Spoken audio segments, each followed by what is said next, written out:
Hi, everybody. I'm so excited to be here. Thank you, Rebecca, for having me. You have been such an instrumental person and development of our business and who I am as a person. And I'm just so honored to be here today. Plano Profile, which is now Local Profile, has been such an integral part of our company and who we are today. So I'm so excited to share with you guys where we've come from, how we got to where we are today, and just kind of answering some questions for you guys. So, as you probably have heard, I am the CEO and founder of Make Your Life Sweeter, and our real business is all about making the world sweeter. I was in HR, so really good segue from HR into this. I'm like nerdily loving the session before us because it was all about HR and the world that I loved before and what I love now. And now I was in HR for 10 years. I became a single mom when my son was only 6 months old. I quit my job when he was 3 and decided to start a little company of making the world a little bit sweeter. So this is my story, and I'm really here to hopefully be an inspiration to all of you and guide you through my journey and hopefully be able to give you a little bit of advice and tidbits of information to help you grow into hopefully getting to a place of purpose and passion in your life. So as you can see on the screen, my little boy Zane is now 12. But you can see here that this was actually one of the first photos that we took with him with some of our cotton candy. And we went from this, this was one of my first events I ever had, spinning cotton candy, before I had the patent on mini cotton candy. And we went from this and 6 years later after starting the business to this. And I think that that's such an instrumental part of showing you that hard work does pay off. That's actually, if anybody can recognize that, that's the steps of the Met Museum. Our 6-year anniversary was held by the Met Museum in New York, and we got to invite clients from all over the world to fly in and celebrate with us, which was really, really instrumental. I started my business, like I said, off with this little thing called Fluff Pop, and Fluff Pop is a mini artisanal cotton candy that is spun on a little stick. My employees are called DJs. They spin candy instead of music, and we set up this DJ booth and we basically spin cotton candy all over the world. And I created this little bits of excitement and fun for my son Zane and having a healthier candy option. And funny enough, it became an adult sensation. We actually got featured by Glamour magazine 3 weeks after starting the business. I was out of debt from the business, so I've been completely out of debt since almost 3 to 6 months after starting the business, which is definitely such a blessing. I am self-funded. We have no investors. I own 100% of the company, and we are women-owned, women-led, except for Zane. He is our little man at the office, but the rest of us, my entire team, is all women.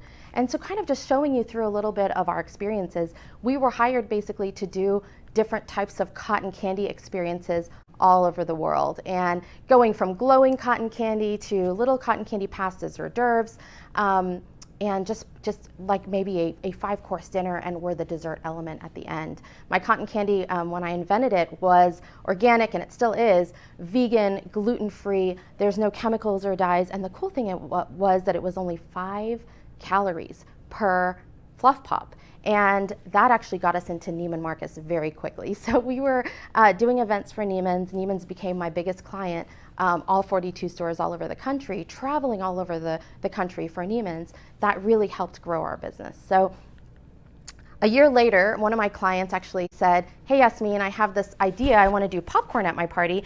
Can you bring the cotton candy and the popcorn?" And I said, "I know nothing about popcorn, but I've been tinkering with this little idea. Let's try it. I love popcorn, but I really want it to be super flavorful. I don't want to go and buy this huge bag of popcorn and then sit in front of the TV and then eat the whole thing. So how do I make it super flavorful so I'm only eating like a handful, but it's like enough to make me happy?" And so I created this popcorn experience where actually right now my team is most of my team is actually with Ferrari. We're doing a Ferrari event actually like 30 minutes away from here. So I'm back and forth between here and Ferrari today to bring some sweetness to their event and have really cool indulgent popcorn flavors for their guests while they're test driving cars today. So a year later, I decided, it's this time of the year with the fair if you're here in Texas, and we've got the State Fair of Texas, and all my clients would go to the State Fair. And they love cotton candy. And so I'd actually see all of my clients posting photos of themselves with cotton candy on social media, and I would respond and say, I can't believe you're cheating on me. Why are you eating cotton candy somewhere else? And I then realized when I took my son to the fair, I was joking, and we walked into the fair and I said, Zane, do you want cotton candy? And he's like, yes. And I'm like, I don't understand. Why do you want cotton candy? We're around it all day. We make Fluff Pop all the time. And he said, but mommy, this is different. And I thought, okay, if my child thinks it's different and my clients think it's different, I need to come up with a concept of cotton candy that is the general public cotton candy. So I reached out to my clients and I said, why do you eat cotton candy at the fair? And they said, well, your cotton candy is so fancy, Yasmin. I only have it when I go to events. And I'm usually in like a gown, a ballroom gown, or I'm like out with my friends at a really fun party and I get it there. It's not something just like the crap that I eat at a basketball game, for example. And I said, okay, that gave me an idea that I need to create now a healthier version of cotton candy and just the cotton candy that everybody typically eats when they go to a celebratory event or space. And so I created Shiger, and the goal for Shiger was really to be that general public cotton candy sold at Whole Foods, and I had it on the shelf everywhere, ton of different flavors. And the difference that I wanted to do with the cotton candy is make it organic, gluten-free, vegan, kosher, no chemicals, no dyes, so nobody could be allergic to it, and 1 tablespoon of sugar in an entire pint of it. So right now we have over 48 flavors of cotton candy, which is crazy, but we have 48 flavors, and we can literally come up with unique custom flavors. We have a very, very prestigious company that they're launching a new fragrance, and we took the pieces from all the fragrance. They have like 3 or 4 different notes in their fragrance, and we're actually turning that into a cotton candy flavor for their launch. So it's coming up with things that are new and different. And then I'm kind of going through these PowerPoint slides, kind of talking through, okay, what's different about cotton candy? What can we do that's different and new and fun? The photo you see on the screen is actually our cotton candy affogato. So it is a gelato ice cream with a creme brulee cheesecake cotton candy. My team pours a French press coffee over it. The last event we did it for was the CMO conference for Forbes magazine. So Forbes is one of our biggest clients. We travel with them all over the country and kind of doing really fun events for them that are just different and new and something that somebody has never seen. And kind of just being able to show you guys all the different experiences. The one on the far right is actually what we're doing at Ferrari today. I created that for Paris Hilton. It's a rose gold cotton candy. It's a rose infused cotton candy with gold edible dust. When it gets dropped into sparkling water, the whole sparkling water turns gold. And it's just such a fun experience that people absolutely love. And then I'm going to kind of rush through all of our different brands so I can talk you a little bit through kind of the rest of our journey after we created this and before COVID hit. Chocolate truffles, coming up with a chocolate truffle brand the year later, where my clients actually get to come into an event, have a huge table full of chocolate truffles, and we make custom chocolate boxes for them, for the guests on their way out of an event, or really having guests come into a party and getting to experience over 25 different chocolate truffles and having unlimited service at parties, or even during a break session at a conference, just whatever we could do to bring some sweetness. My last kind of cool invention, I think, is the Sphere Vapor Bubble, and we created that for the Met Museum actually 3-4 years ago, and it's an edible vapor bubble that's blown on top of a drink. And if you look at the photos, bottom left is actually the last really big event we did before COVID hit, which was Facebook's holiday party in London. Over 3,000 people from all over the world at Facebook's holiday party. And we served probably over 1,000 vapor bubbles on drinks. And it was the coolest, I think, one of the coolest things at their party. So really kind of coming up with, cool and different things. So then, kind of going through what happened to the world, everybody took a hit with COVID. And as I said earlier, we are 100%, I'm 100% self-funded. We have no investors. And so everything comes from, as you know, my personal bank account. And then COVID hit. We lost 92% of revenue. All events got canceled. All my clients were emailing me saying, sorry, Yasmin, I can't do this event. It's out of budget now. All of our gifting was canceled. Everything got canceled. And it really hit our business hard. And my team, we tried different things every month. We did a hero basket for all the people working at hospitals during lockdown and all the necessary workers that had to go out. We did a cabin fever box where people got to send little gifts to their friends and family that were like stuck at home, obviously during the lockdown. We made an I Miss Your Face box where you could actually, we would actually print your face on top of our cotton candy and you'd ship it to a friend. They open the box, it says I miss your face, and then your face is on top of cotton candy. So we really tried to pivot the business in all these different ways that we could. And I'm laughing because my son is standing and smiling at me through the green room in the back. But our real goal was, how can we keep this business alive? Like, what can we do to stay afloat during this pandemic? And we really thought, I think everybody thought, the pandemic was not going to last as long as it really did. But unfortunately, it just kept going on and on and on. And then I had a client call me and say, Yasmin, I really need you to start and open up a store. I know it's pandemic. And so we opened up this store, if you can see it on the PowerPoint, which is the Sweet Boutique. And the funny thing is, every time my client called me and said, I need you to open this up, I'll give you the space, I need you to open this up. I kept saying, I told you I'm never opening a retail store, ever. I told you, I never want to do retail. My goal was to create an experience for customers and clients and their guests that they could never buy in retail. So that created a kind of demand for our product that you had to be invited to a party or be gifted by kind of a high-end client some of our products. So our items were never available in retail.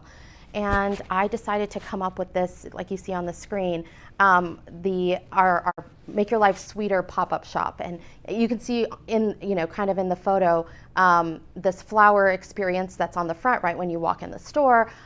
There's a lot of different Instagrammable moments when you walk in the store. And we created the world's first 21-course dessert omakase. It's a 21-course dessert tasting menu, and you get dessert after dessert after dessert, and all of them are Instagrammable and cool and different. And then the pandemic never stopped.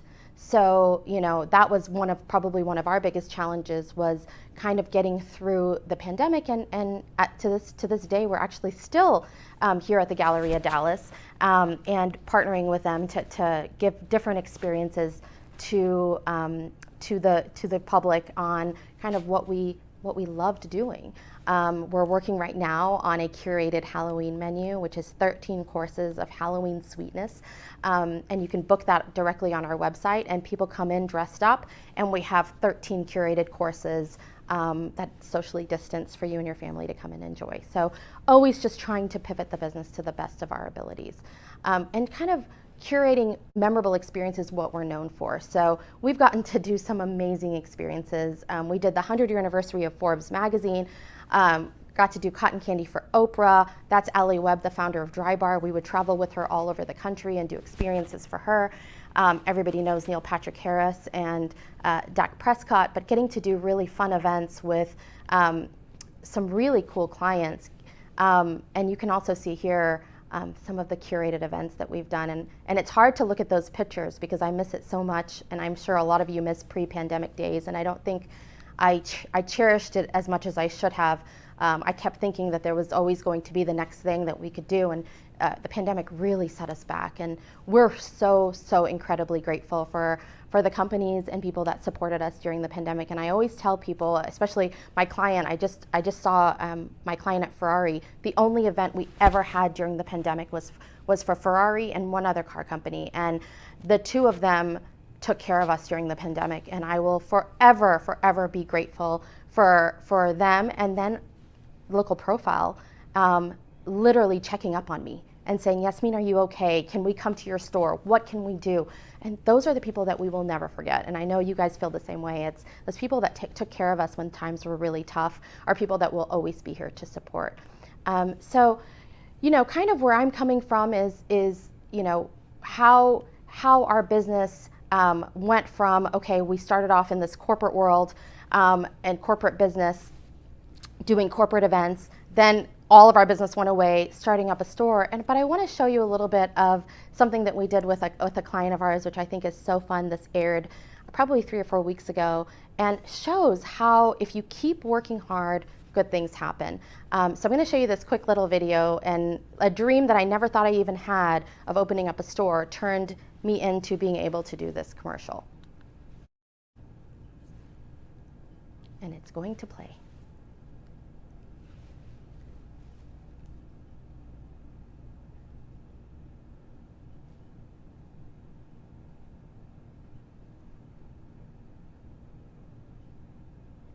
We're going to try to do it with sound. I think that's what we're doing here. So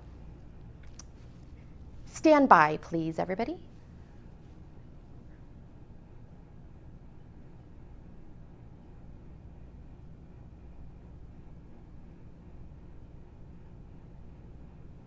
So the cool thing about this video, we're going to just try to get the sound back on it. The cool thing about this experience is one of my clients came to me and said, hey, Yasmin, we want to do this synergy between you and our car. I'm not going to tell you who it is so we can see if you can figure it out. And show the intersection of your brand with a luxury brand and kind of how the two kind of feed together, which is something that is like a dream come true of being able to really push something I created into the luxury car space. So let's see that video if it can come back on.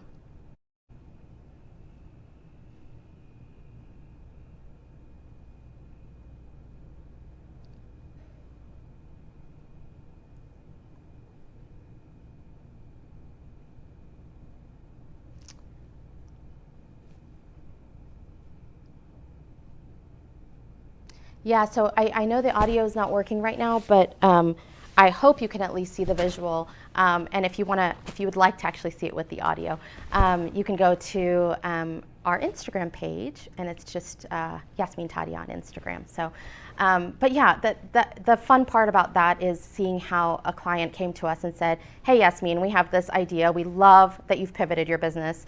It's completely not something that you wanted to do, but we love what you've done. So how can we work together to come up with something that shows how we can intersect with your business? So that was actually for Aston Martin. So I'm gonna go past this slide. Give me one moment.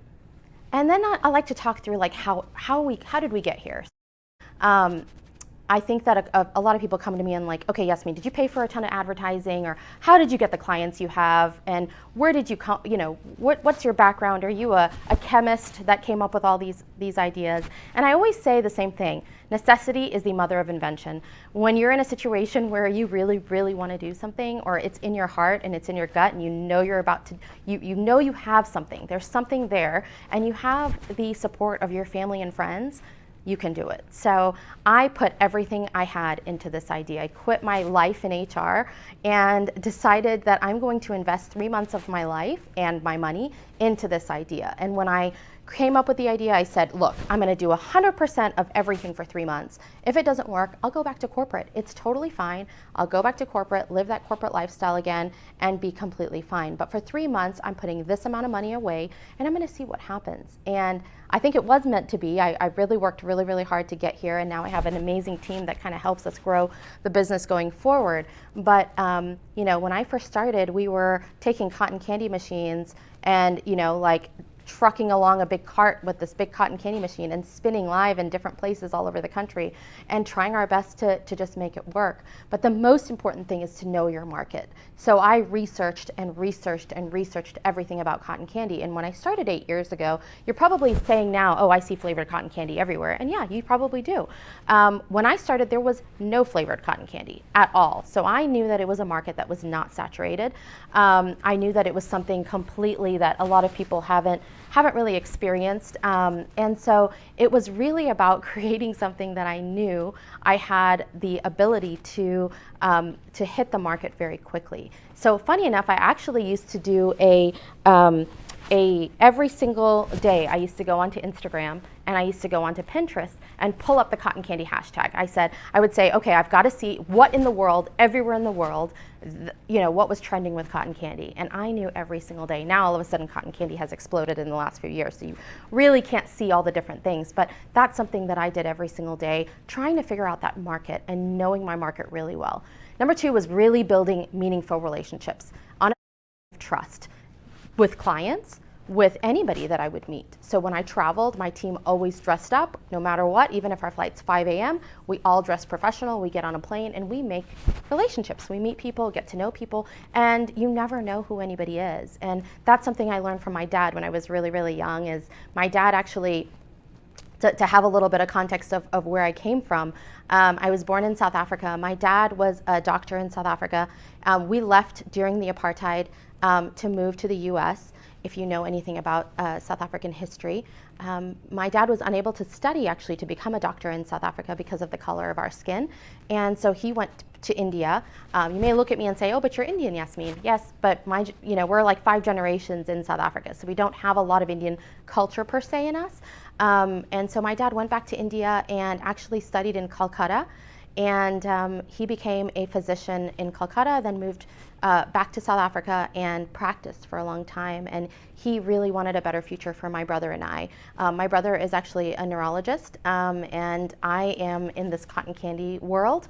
And we would never have been able to have the privileges and lifestyles that we have if we weren't here in the US, and for all the sacrifices that my mom and dad did for us. So we moved to America when I was really, really young, and my dad had to give up his entire medical degree to be here because he really didn't want to go through residency again. So he gave up his entire degree, moved to America, and decided that he was going to sell medical supplies. And to this day, he's still selling medical supplies. But when he was just starting off, I used to go with him on the weekends to do sales calls. And I would watch my dad try to sell gloves to a new doctor. And it would be so fascinating. I'd walk into the building, he would know every janitor, he would know every receptionist, he would know everybody before he even got to the doctor. And he loved making those relationships. And that is something I realized I love. I love getting to know everybody. I love being able to make a difference and put a smile on people's faces, whether or not they buy from me. But this is really where my passion is making a difference, even if it's just by inspiring somebody, or even if it's just by, when people walk into the store and they see cotton candy, instantly I get a smile, because who frowns over cotton candy? But it's really about creating that atmosphere of happiness around us. And my dad was so good at it, and to this day he really, really is that inspiration for me to really make the world a better place. And so going through that art of having a relationship and making sure that you foster those relationships, being centric is really important to me. Learning about people, and that's with any relationship, learning about what is their love language. So on my team, before you even actually come in to meet with me for an interview, you actually take a Myers-Briggs test. I try to figure out what your love language is. I really try to learn about you to say, okay, yes, I know you can do the job. Yes, you have the credentials. Yes, you have the personality that I'm looking for. But how are you going to fit in our team? Are you the right fit for us? And I see Rebecca coming onto the screen, so I want to make sure that I'm good on time. But if anybody has any questions, we'd love to be able to answer them for you. And I've got just like a little bit of sweet advice. And if there's, Rebecca, I don't know if you have any questions for me that you would like me to go ahead and answer, or if you want me to keep continuing, let me know.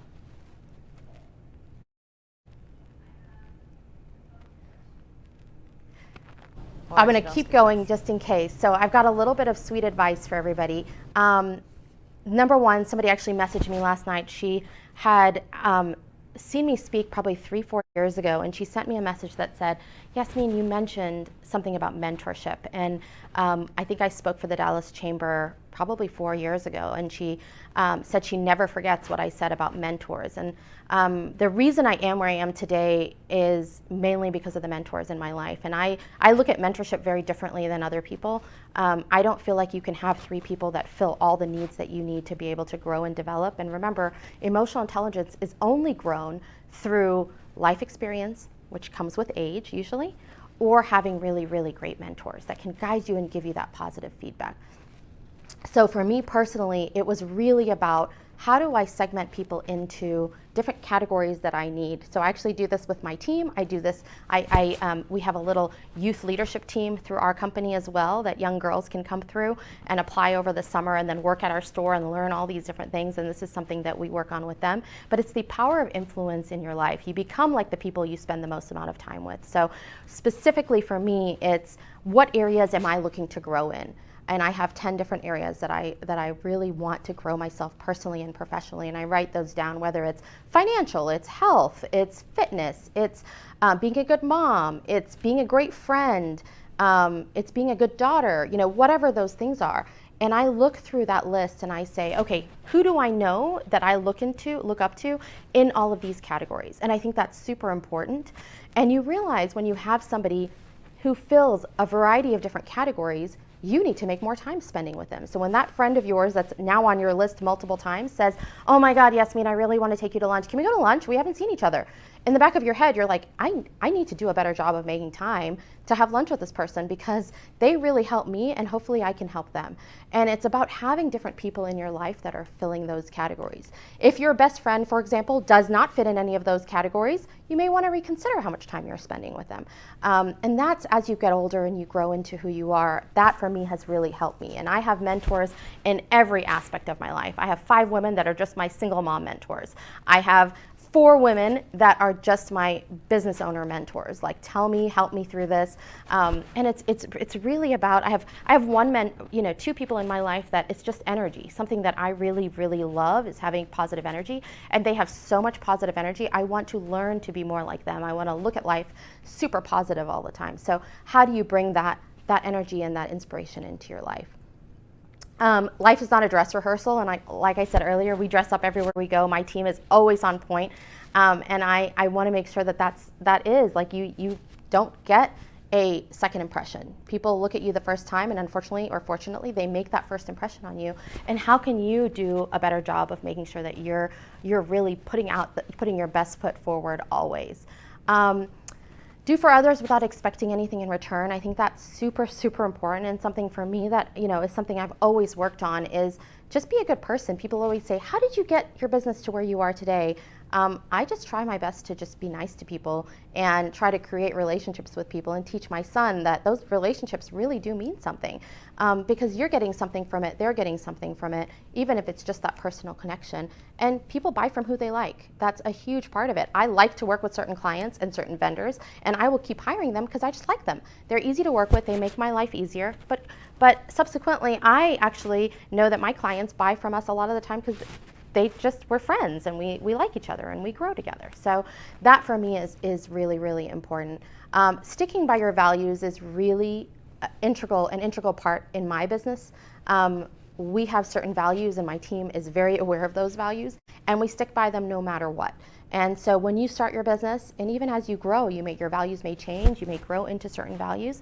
For example, I'm Muslim and we don't eat pork, and we only eat things that are halal, and we actually don't drink any alcohol. And so my team fully understands that, and we do not do any sort of, like, if you walk into my store, for example, yeah, we have a lot of drink experiences, but none of them have alcohol in them, because we feel that you can also have that Instagrammable moment without having the alcohol. But it's sticking through those certain experiences and knowing that that you stuck by your values. So something that's sometimes challenging for my employees is my client needs something and I'm like, okay, but we have to find the halal way of getting marshmallows. And so we source the vegan marshmallow company that we partner really well with. And not only does it help me and my values, but it helps other people be able to come into my store, and there is something for every single person at my store. Whether you're gluten-free, vegan, kosher, you have a food allergy, we have something for you. And that's always been something that's really, really important to me. And just kind of walking through some of our clientele, you can see I get this question a lot, is how did you get the clients? And I know I talked about that, but it's weird because a lot of the clients we have are just referred by other people. So for example, Saks Fifth Avenue became a client because Neiman Marcus, the team at Neiman Marcus actually introduced me to the team at Saks. And it's such a small world, and everybody, yes, they may be competitors, but I think in the end, everybody wants to be able to say, okay, we have this really good vendor, we love working with her. This is where the connection came from. And so for me, it's always taking care of those clients. And then, just a last final photo, I did want to show you a little picture of my little man, Zane, and for you guys to know kind of where we are and how you can get in touch with me. So we are very big on social media, and that's really a big part of how we grew the business as well. And you can find us at Make Your Life Sweeter and at Yasmin Tadia. We have a ton of job and internship opportunities, so we'd love for you to join our team. If you have kids that are looking to get into this world, let us know. And of course, if you want to book us for an event or have us do some virtual gifting, we're doing that for a client, reach out to us and let's see if we can make something work.